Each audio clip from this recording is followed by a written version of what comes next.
Mes amis, bien le bonjour à vous, j'espère que tout va bien pour vous. Alors comme d'habitude, on continue notre cours d'hébreu biblique avec la liste des mots importants pour lire la Bible en hébreu partie 2.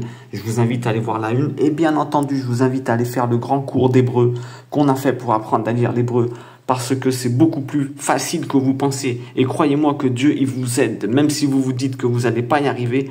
Vous allez voir que miraculeusement, vous allez obtenir une aide du ciel qui va faire en sorte que vous allez comprendre. Pourquoi? Parce que nous, on aime bien lire les Écritures en langue originale, c'est-à-dire l'hébreu pour l'ancienne alliance et le grec pour la nouvelle alliance. Donc, je vous invite à aller faire les autres cours pour pouvoir faire ce cours qu'on a maintenant. On va faire je me propose de vous donner des listes de mots importants, comme ça vous les reconnaîtrez quand vous lirez la Bible. Et c'est là où ça devient intéressant. Vous allez les reconnaître de manière photographique au bout d'un moment et vous n'aurez même pas besoin de les traduire. Pourquoi? Parce que, facile, vous pourrez faire des recherches parce qu'ici on donne que des pistes de réflexion et bien entendu des interprétations, il y en a des centaines et des centaines.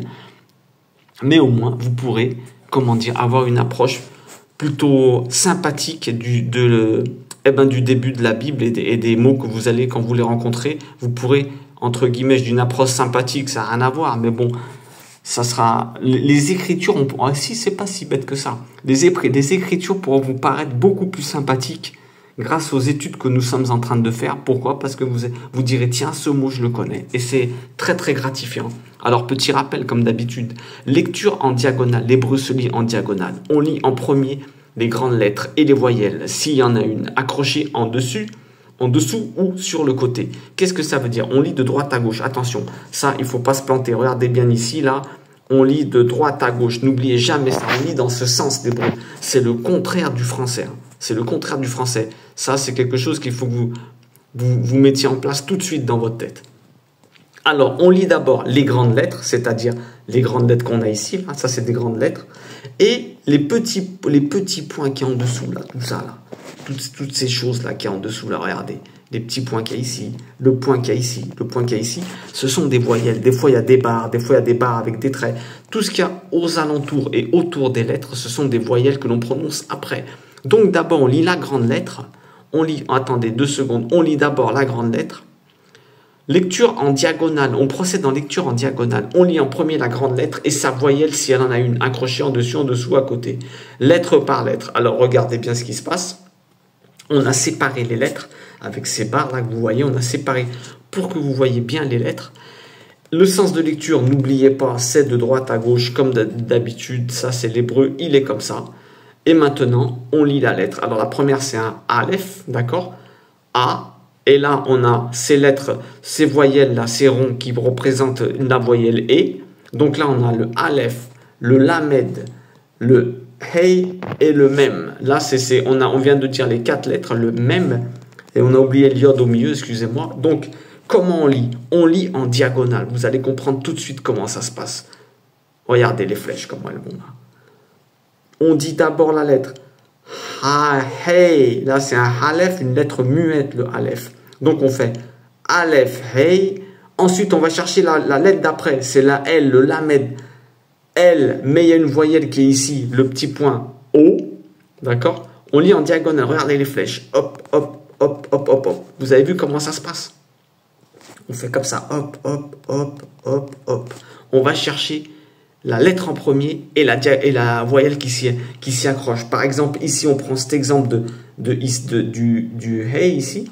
Vous voyez, on a la lettre Hey et un I en bas. Donc, ça fait Hey en premier, I en bas. Ça fait Hi. D'accord? Et le Yod, d'ailleurs, c'est un I aussi. Ça, je vous rappelle, c'est une particularité, ils sont accrochés les deux. Donc, on a Hi. Alors, la première, on a Hey. La grande lettre, on va prendre la voyelle en dessous. Le Lamed, on a le I ici, là, regardez. Ça, c'est une petite voyelle, ça, le petit rond, là. Donc, on a le Li. Ça, c'est l'O. Et l'O, c'est le O. D'accord? J'ai dit Li, mais en fait, c'est une erreur parce que le petit point en haut, dans les lettres en hébreu, c'est le contraire du français. D'accord? C'est pas un I, c'est un O. Et celui en bas, c'est un I. Donc, on a Elo.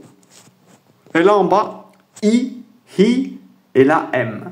Bon, c'est peut-être une embrouille hein, quand je suis en train de vous lire. Là, peut-être que vous êtes en train de vous dire, il est en train de nous embrouiller la tête. Mais bon, en fait, regardez comment ça se passe. Essayez de bien regarder le schéma, vous allez comprendre. On lit d'abord la lecture en diagonale, on lit en premier la grande lettre et la voyelle si elle en a une accrochée en dessous. Voilà.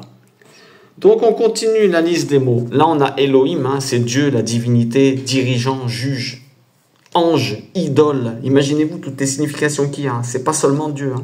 Quand il y en a qui disent ouais, vous êtes des Elohim, ça peut vouloir dire que vous êtes des anges. Ça peut vouloir dire que vous êtes des juges. Et ouais, ou des dirigeants, selon le contexte. C'est intéressant. Elohim, on va dire que c'est l'attribut rigueur et justice de Dieu. D'accord, dans la Bible. Quand il se présente avec ce nom-là, Elohim, quand vous lisez Elohim dans la Bible, c'est que Dieu va faire justice. C'est que Dieu va faire justice. D'accord? Alors ensuite, parce que je vous disais, il y a l'attribut justice et bonté. Hein, d'accord? Chesed, din. D'accord? Mais bon, ça, on va le voir après. Alors voilà notre premier mot, sens de lecture. Attention, ne vous plantez pas, on lit dans ce sens-là. C'est pour ça. B, on a le B ici. N, Ben, d'accord? On a Ben là devant nous. Ben, que signifie Ben? C'est le fils, l'enfant, le descendant, le petit-fils, le peuple, le citoyen.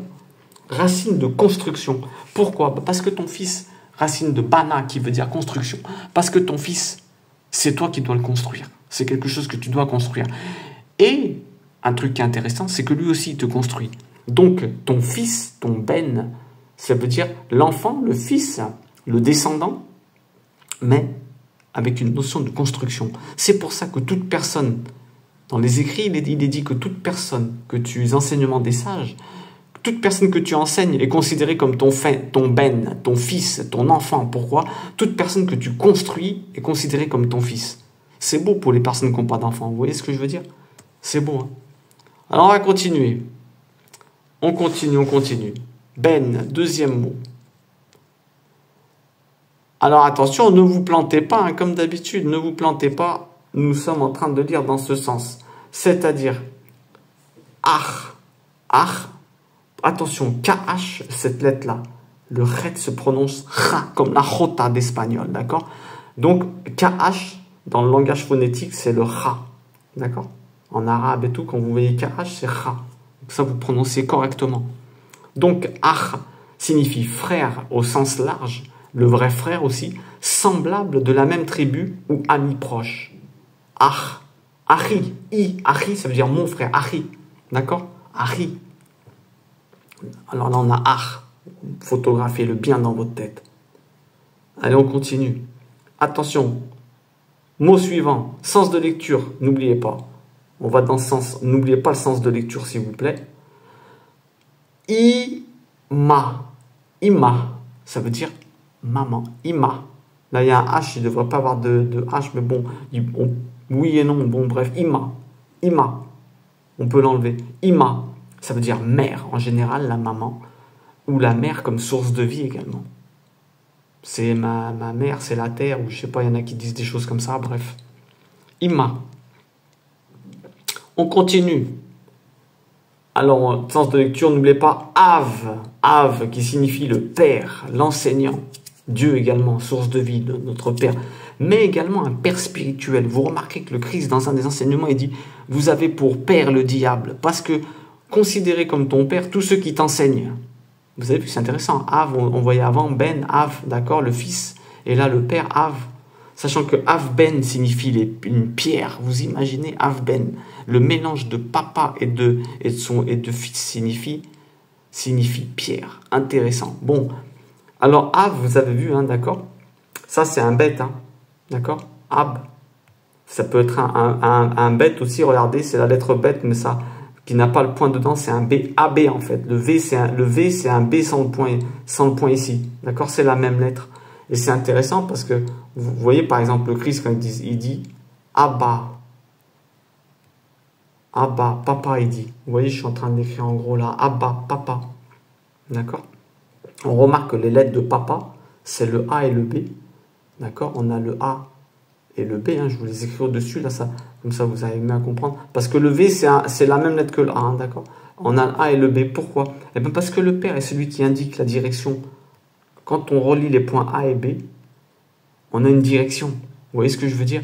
Donc ça veut dire que le père, c'est celui qui doit te mettre dans la direction. C'est intéressant ce qu'on est en train de dire. Hein. Tu dois faire une ligne directrice. Quand on relie deux points, ça fait une droite.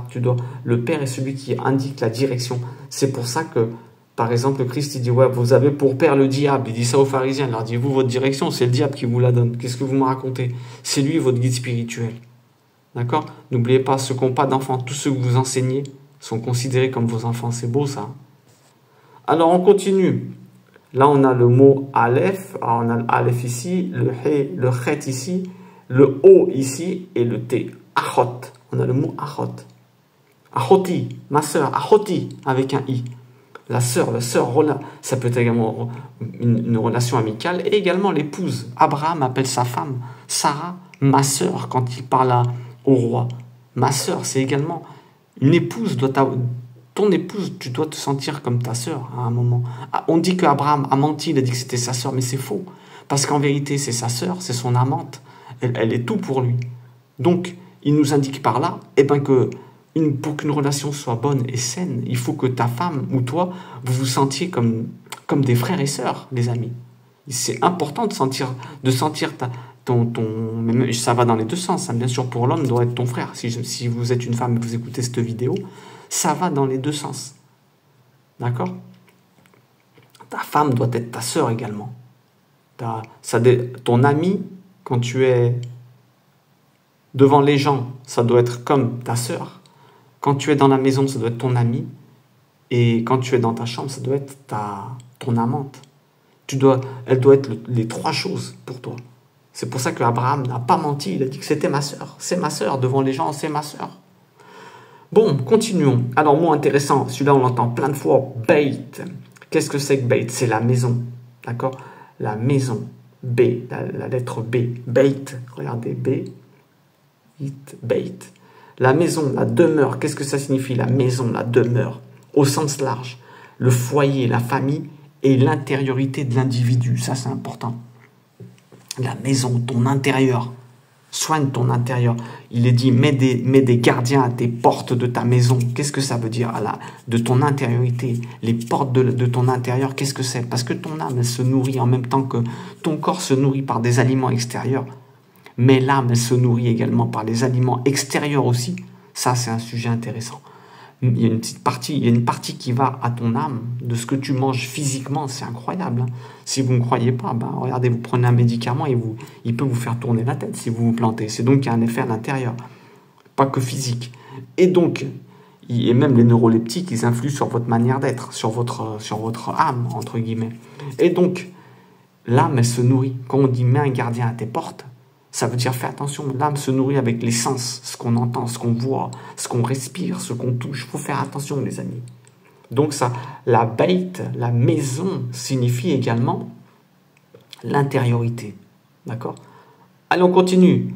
Mot important, Kohen. Là, on a le mot Kohen. Comme d'habitude, sens de lecture ici. Hein. Kohen, Kohen. Qu'est-ce que c'est qu'un Kohen? Eh bien, c'est un prêtre de Yahvé, un prêtre de notre Dieu biblique, un sacrificateur, un intendant, un ministre. Par exemple, on dit le grand prêtre, on dit le Kohen Gadol, ça veut dire le grand prêtre, Kohen Gadol. On le verra ce mot si Dieu le veut. Kohen Gadol, le grand prêtre, d'accord? Alors on continue, les prêtres de Dieu, les Kohen, Kohanim. Au pluriel, on dit im à la fin, vous vous souvenez? Kohanim. Allez, je vous dis, ne faites pas l'erreur de regarder cette vidéo sans regarder les premiers cours qu'il y a avant. Et même le grand cours en hébreu qui est dans la description. Faites-le, ça vous coûte rien et vous allez accéder à un autre niveau de lecture, à un autre monde. Alors attention, un mot compliqué. Là, on a nun, ne, fe, sh, nefesh, nefesh. Qu'est-ce que c'est que le nefesh? Alors, il y a beaucoup de divergences pour l'interprétation de ce mot. Il y a beaucoup de divergences. Mais ce mot, en vérité, il y en a qui disent que c'est l'âme. Mais oui, c'est une partie de l'âme. Mais l'âme animale, tes instincts animaux, ton nefesh, ton âme animale, celle contre laquelle tu dois lutter contre tes instincts primaires et animaux qui vont à l'encontre de la bienséance et de la vie dans ce monde et de, par exemple, répondre mal, t'énerver, pas contrôler tes instincts animaux, ta manière de te nourrir, de ne pas faire de sport, la fainéantise, tout ça, ça vient tout de ton nefesh, ton corps. Ton corps, attention, le corps, on ne dit pas On ne dit pas nefesh, hein. C'est un autre mot. Le corps, on dit gouf. Et la chair, on dit bassar. Mais ça, c'est des mots qu'on verra après. Donc là, on parle de ta partie d'âme animale, ton âme animale. D'accord? Partie animale, matérielle, vie, essence de vie, la personne, l'individu. D'accord?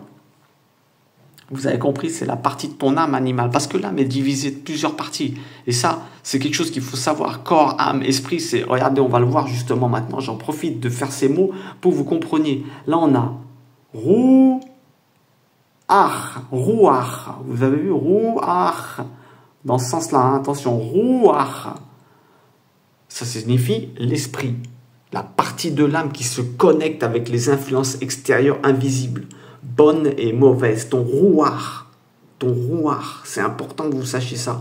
On dit le rouach HaKodesh, l'Esprit Saint, le souffle, ça veut dire le souffle également, le vent, rouach, l'esprit, le rouach, l'Esprit Saint de Dieu, rouach HaKodesh, on dit, de l'Esprit Saint, on dit, regardez, c'est écrit rouach HaKodesh, l'Esprit, le Saint, HaKodesh, d'accord?